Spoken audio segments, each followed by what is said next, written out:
Bharat express में आपका स्वागत है। मैं हूं आंचल मित्तल। सूर्य देव का उत्तरायण होना महज सूर्य का रास्ता बदलना नहीं, बल्कि ये नई शुरुआत का, नई जिम्मेदारियों का और नई उम्मीदें पैदा करने वाला है। देश ने सूर्य के उत्तरायण का स्वागत किया है। सूर्य मकर रेखा की तरफ बढ़ चुका है, लेकिन जमीन पर हालात ऐसे हैं कि देश भर में शीतलहर हड्डियां जाम कर रही है। और इसी बीच बिहार की सियासत भी करवट ले रही है। उत्तरायण की पतंगे आसमान में हैं और सियासत की जीन पर डोरे खींची जा रही है। कड़ाके की ठंड, मकर संक्रांति का पर्व और सियासी फेरबदल को लेकर पेश है हमारी खास पेशकश, उत्तरायण शीतलहर सियासी खिचड़ी।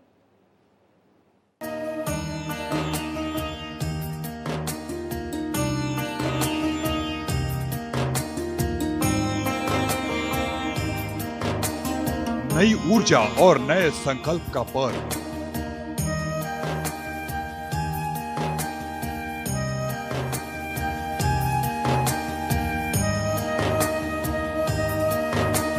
सूर्य उपासना का पर्व मकर संक्रांति।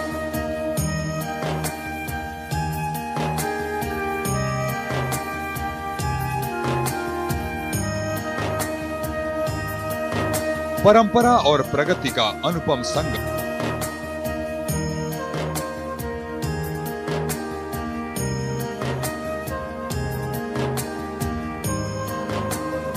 देश भर में मकर संक्रांति की धूम।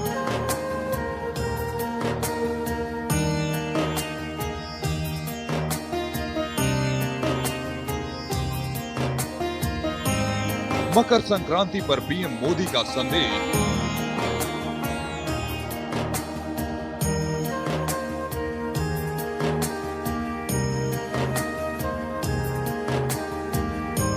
उत्तरायण के बीच शीतलहर का कहर।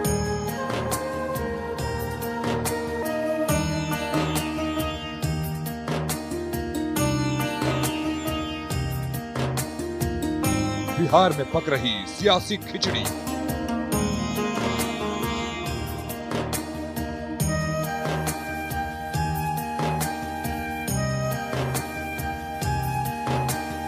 एकता, परंपरा, संकल्प का संदेश।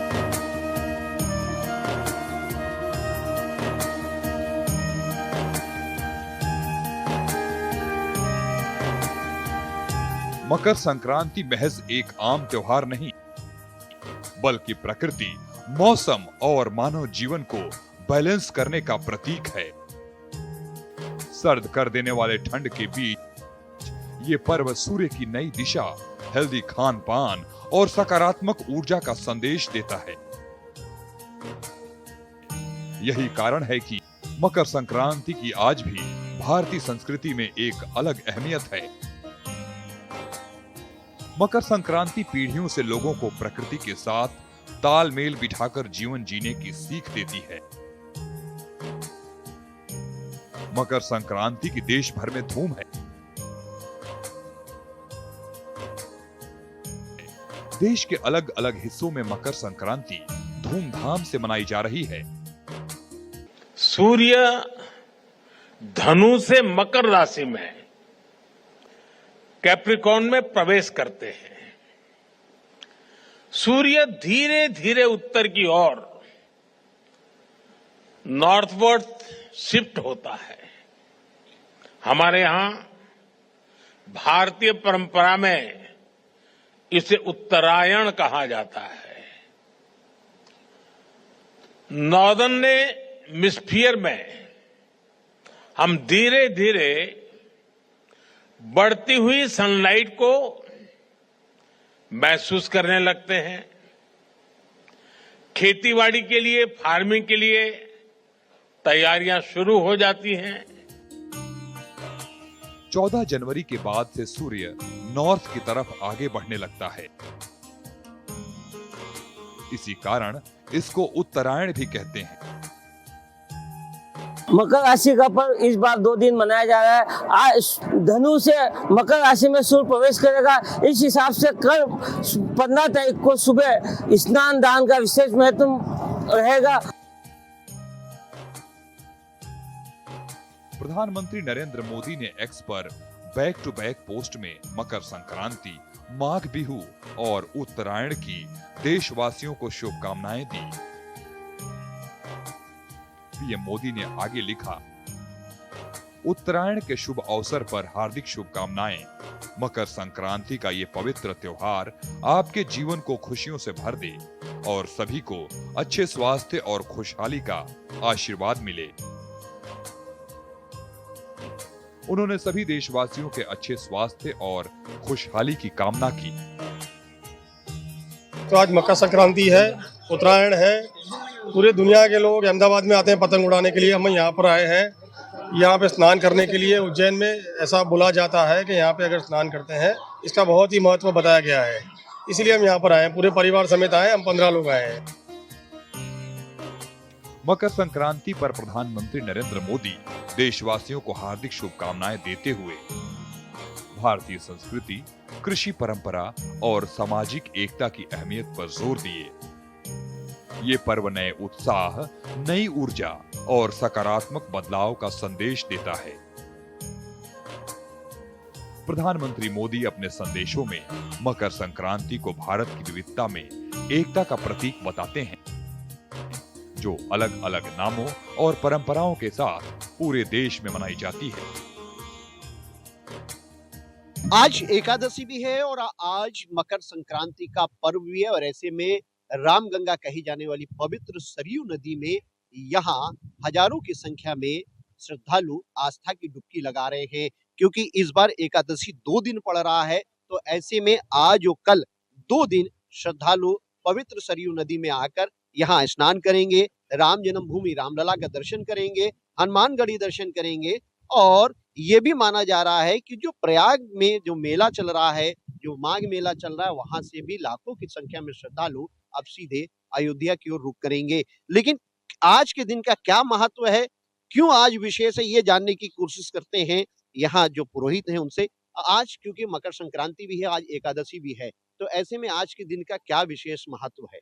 देखिए, आज के दिन का विशेष महत्व इसलिए बढ़ जाता है मकर संक्रांति। इस दिन सूर्य उत्तरायण से दक्षिणायन आती है जो है, इस कारण माघ मकर रवि जब गति होई जो है, मकर संक्रांति का महत्व आज के दिन दान और स्नान का बहुत बड़ा महत्व है। आज तो एक तो मकर संक्रांति है जी, एकादशी भी है जी, और फिर हमारी 44th शादी की सालगिरह है। तो यही सोचा है कि भगवान श्री राम जी के दर्शन करेंगे और अपना कोई दान पुण्य वगैरह जो भी है, जो सोच के आए हैं वो करेंगे। अच्छा, तो आप अभी स्नान किया आपने? अभी स्नान करने जाएंगे। जाएंगे। फिर रामलला दर्शन, हाँ जी, हनुमानगढ़ी रामलीला दर्शन ये सब करेंगे। कैसा लग रहा है अयोध्या नगरी में इस समय? अभी घूमे नहीं है, अभी तो ट्रेन से उतरे हैं, अभी यहाँ आए हैं, अभी घूमेंगे सारा। अभी घूमेंगे हाँ अपने जी। यहाँ पे। लेकिन आज के दिन का विशेष महत्व है, आज का दिन आज दान पुण्य का ज्यादा महत्व है और पवित्र नदियों में स्नान करने का महत्व है। मकर संक्रांति की अहमियत। भारत त्योहारों की भूमि है, जहां हर पर्व प्रकृति, ऋतुओं और जीवन शैली से जुड़ा हुआ है। मकर संक्रांति ऐसा ही एक पर्व है जो न केवल धार्मिक और सांस्कृतिक दृष्टि से खास है, बल्कि मौसम, विशेषकर ठंड से भी इसका गहरा रिश्ता है। हिंदू मान्यताओं में उत्तरायण को शुभ काल माना गया है। ऐसा विश्वास है कि इस दिन किया गया दान, जप, तप और स्नान को बेहद ही कल्याणकारी माना जाता है। गंगा स्नान, दान पुण्य, तिल गुण का सेवन और पतंग उड़ाने की अपनी परंपरा रही है। माघ के स्नान का 14 जनवरी को यह दूसरा स्नान है। वाराणसी के इस समय मैं दशाश्वमेध घाट पर हूँ, जहाँ पर लोग पहुंच करके माँ गंगा की गोद में पहुंच रहे हैं, माँ गंगा के बीच स्नान कर रहे हैं, पुण्य की डुबकी लगा रहे हैं, दान पुण्य कर रहे हैं। वाराणसी के प्रत्येक घाटों पे आज हजारों की संख्या में गंगा भक्त पहुंचे हुए हैं जो स्नान ध्यान कर रहे हैं। आपको एक बात और बता दूं कि मकर संक्रांति का पर्व इस बार 2 दिनी पर्व पड़ रहा है। अगर धर्म एवं शास्त्र के अनुसार, अगर ज्योतिष के अनुसार अगर बात करते तो आज मकर संक्रांति जो है देर शाम लगेगा, जिसके कारण मकर संक्रांति का पर्व कल मनाया जाएगा। कल 3 बजे दोपहर तक मकर संक्रांति का स्नान होगा। प्रधानमंत्री मोदी देश की सांस्कृतिक परंपरा में खास दिलचस्पी रखते हैं। पतंग उड़ाने की परंपरा भी सूर्य की रोशनी में रहने और शरीर को विटामिन डी मिलने का एक प्राकृतिक और सबसे आसान तरीका है। पीएम मोदी ने उड़ाई पतंग। अहमदाबाद में जर्मन चांसलर फ्रेडरिक मर्ज के पहले भारत दौरे पर गर्मजोशी से स्वागत किया। दोनों नेताओं की मुलाकात साबरमती आश्रम में हुई। इसके बाद दोनों ने पतंग महोत्सव में भारत और जर्मनी के संबंधों को नई ऊंचाई पर ले जाने का संदेश दिया। पीएम मोदी ने अपने गृह राज्य गुजरात में मर्ज के साथ रिवर फ्रंट पर एक साथ पतंग की डोर थामी। अहमदाबाद में पतंग महोत्सव की शुरुआत 1989 में हुई थी। नरेंद्र मोदी जब गुजरात के सीएम थे तो उन्होंने इसे खास अहमियत दी और इस फेस्टिवल को और ज्यादा लोकप्रियता हासिल हुई। अब इस फेस्टिवल में दुनिया के काफी देश हिस्सा लेते हैं।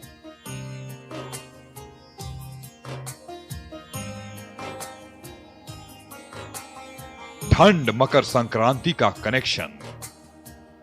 देश के अलग अलग हिस्सों में इसे अलग अलग नामों से मनाया जाता है। मैं भव्य नव्य दिव्य अयोध्या को मकर संक्रांति के पावन पर्व पर नमन करता हूँ। यहाँ पर आकर मुझे अपार हर्ष हुआ और मैं यहाँ 10 साल पूर्व आया था, किंतु आज आकर मुझे बिल्कुल ऐसा लग रहा है कि सनातन की पुनर्स्थापना में हमारे वर्तमान प्रधानमंत्री श्रीमान मोदी जी ने एवं हमारे ऊर्जावान मुख्यमंत्री योगी जी ने यहाँ पर जो कार्य किया है उसे देखकर मैं गौरवान्वित हूँ। जैसे पंजाब में लोहड़ी, तमिलनाडु में पोंगल और असम में बिहू। मकर संक्रांति भारत में विंटर सीजन के चरम समय में आती है। इस समय देश भर में शीतलहर का असर होता है। ऐसे में इस पर्व से जुड़ी परंपराएं शरीर को ठंड से बचाने और ऊर्जा प्रदान करने से जुड़ी हुई हैं। आज हम विशेष रूप से सरयू जी के स्नान के लिए उदयपुर से चल के आए हैं। हमारा ये था कि एकादशी और मकर संक्रांति का यह पावन पर्व है, इस अवसर पर हम सरयू जी में स्नान करें और अपने से जितना बन सके, जैसा आज धार्मिक महत्व है उस हिसाब से दान पुण्य करें, गाय को चारा पानी डालें। तो उस हिसाब से हम यहाँ पे आए हैं, स्नान किया है और जो हमारी मान्यताएं हैं उस मान्यताओं की पालना और एक उत्साह था हमें कि भाई हम वहां जाकर के स्नान करें तो एक अच्छा अनुभव होगा। तिल, गुड़, खिचड़ी और घी से बने पकवान इस मौसम में शरीर को गर्मी और ताकत देते हैं। आयुर्वेद के मुताबिक तिल और गुड़ शरीर में हीट बनाए रखते हैं और रोग प्रतिरोधक क्षमता बढ़ाते हैं, जो सर्दी के मौसम में बेहद जरूरी भी है। दिल्ली में सर्दी का सितम लगातार जारी है। इस वक्त हम बता दें आपको मंडी हाउस पर मौजूद है और सुबह से ही जिस तरीके से लगातार कोहरा बना हुआ है, सुबह और शाम के समय ज्यादा सर्दी देखने को मिल रही है। अगर आज भी तापमान की बात की जाए तो सुबह और शाम को 5 डिग्री सेल्सियस के करीब न्यूनतम तापमान दर्ज किया जा रहा है और अधिकतम तापमान की बात की जाए तो 17 डिग्री से 18 डिग्री सेल्सियस तक अधिकतम तापमान दर्ज किया जा रहा है। दिल्ली में ठंड का असर बढ़ता ही जा रहा है। पहाड़ी इलाकों में हो रही बर्फबारी के कारण राजधानी में भी ठंडी हवाएं चल रही हैं। भारतीय मौसम विभाग के मुताबिक आने वाले दिनों में तापमान में और गिरावट दर्ज हो सकती है। मकर संक्रांति पर दिल्ली और एनसीआर में घने कोहरे और कड़ाके की ठंड की संभावना जताई है। तमिलनाडु का सबसे अहम त्योहार पोंगल है। पीएम मोदी पोंगल के रंग में नजर आए।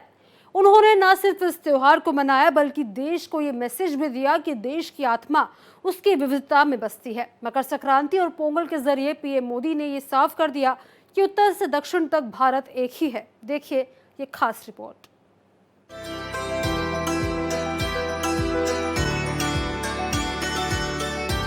पीएम मोदी ने मनाया पोंगल। पोंगल सिर्फ एक त्योहार नहीं बल्कि किसानों, प्रकृति और सांस्कृतिक विरासत का उत्सव है। इसकी अहमियत से दुनिया को रूबरू कराने के लिए प्रधानमंत्री मोदी ने इसे खास तौर पर मनाया।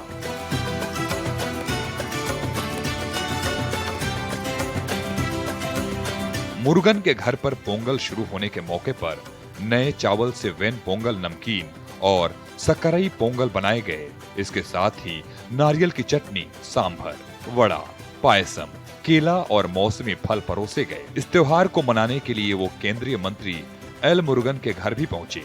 पीएम मोदी ने पारंपरिक तरीके से पूजा की, आरती उतारी और गाय को भोजन कराया। वे करीब 1 घंटे तक वहां रुके। इस मौके पर पीएम मोदी ने कहा कि तमिल संस्कृति दुनिया की सबसे प्राचीन जीवित सभ्यताओं में से एक है, जो सदियों को जोड़ती है। आज पोंगल एक ग्लोबल फेस्टिवल बन चुका है।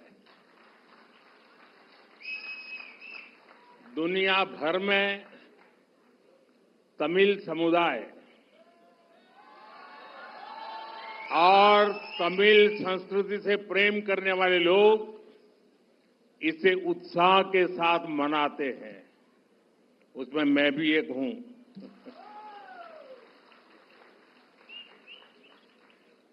इस विशेष पर्व को आप सभी के साथ मनाना मेरे लिए सौभाग्य की बात है। हमारे तमिल जीवन में पोंगल एक सुखद अनुभूति की तरह है। इसमें अन्नदाता की मेहनत, धरती और सूर्य के प्रति आभार का भाव है। साथ ही ये पर्व हमें प्रकृति, परिवार और समाज में संतुलन बनाने का रास्ता दिखाता है। इस समय देश के अलग अलग हिस्सों में लोहड़ी, मकर संक्रांति, माघ बिहू और अन्य त्योहारों की भी उमंग है। मैं भारत और दुनिया भर में रहने वाले सभी तमिल भाई बहनों को पोंगल की और सभी पर्वों की बहुत बहुत शुभकामनाएं देता हूं। पीएम मोदी ने इसके जरिए एक बहुत बड़ा संदेश दिया है। सांस्कृतिक और भाषाई विविधता के बीच उन्होंने एकता का संदेश देते हुए कहा कि पोंगल वैश्विक त्योहार है। आज पोंगल के इस पावन अवसर पर हम उस विश्वास को महसूस कर रहे हैं जो भारत को आगे बढ़ा रहा है। एक ऐसा भारत जो अपनी संस्कृति से जुड़ा है, अपनी धरती का सम्मान करता है और भविष्य को लेकर भरोसे में भरा हुआ है। इनिय पोंगल नलवा अकड़क्तुक्कल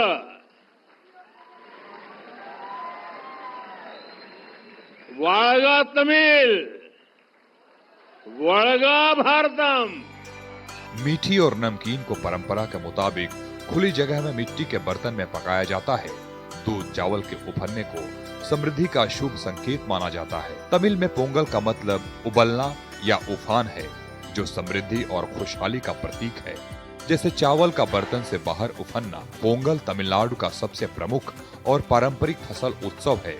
ये हर साल आमतौर पर 14 से 17 जनवरी को मनाया जाता है और नई फसल की कटाई और प्रकृति के प्रति कृतज्ञता का प्रतीक है। ये त्योहार खास तौर पर सूर्य देव, धरती, किसान और पशुओं को धन्यवाद देने के लिए मनाया जाता है। बिहार की सियासी खिचड़ी, मकर संक्रांति के मौके पर दही चूड़ा भोज तो परंपरागत तौर पर सामाजिक और सांस्कृतिक लिहाज से बेहद ही खास है, लेकिन अक्सर राजनीतिक डील्स और गठजोड़ के लिहाज से भी बेहद ही असरदार साबित होता रहा है। बिहार में मकर संक्रांति के मौके पर आयोजित दही चूड़ा भोज ने राज्य में नई सियासी हलचल पैदा कर दी है। हर साल की तरह इस साल भी भोज के बहाने गठबंधन और राजनीतिक समीकरणों के बदलने की संभावना जताई जा रही है। इस साल राबड़ी आवास पर पारंपरिक दही चूड़ा भोज का आयोजन नहीं किया गया, इसलिए तेज प्रताप का ये आयोजन केंद्र में रहा। बिहार की राजनीति और लालू परिवार में एक अहम बदलाव घटनाक्रम देखने को मिला। करीब 8 महीने की पारिवारिक और राजनीतिक तल्खी के बाद लालू प्रसाद यादव तेज प्रताप यादव के सरकारी आवास पर आयोजित दही चूड़ा भोज में शामिल होने पहुंचे। इस मुलाकात के दौरान तेज प्रताप को तेजस्वी यादव की बेटी कात्यायनी के साथ खेलते हुए भी देखा गया, जिसकी तस्वीरें उन्होंने सोशल मीडिया पर साझा की। तेज प्रताप ने इस भोज में मुख्यमंत्री नीतीश कुमार और उप मुख्यमंत्री विजय कुमार सिन्हा समेत एनडीए के कई दिग्गज नेताओं को भी आमंत्रित किया। इससे पहले तेज प्रताप ने डिप्टी सीएम विजय सिन्हा द्वारा आयोजित भोज में भी शिरकत की थी। इस बार मुख्यमंत्री नीतीश कुमार पटेल समाज के भोज में शामिल हुए। इत्तेफाक से उसी कार्यक्रम में पूर्व केंद्रीय मंत्री और जेडीयू के राष्ट्रीय अध्यक्ष रहे आरसीपी सिंह भी मौजूद थे। आरसीपी सिंह के इस मौके पर आए बयान से राजनीतिक खिचड़ी पकने की तरफ इशारा है। जेडीयू से निकाले जाने के बाद आरसीपी सिंह ने बीजेपी ज्वाइन की। इस बार भी दही चूड़ा भोज के आयोजन के साथ राजनीतिक गलियारों में नई अफवाहों का आगाज हो चुका है। मुख्यमंत्री नीतीश कुमार के नेतृत्व वाली एनडीए सरकार के गठन के बाद से ही कैबिनेट विस्तार की चर्चा है।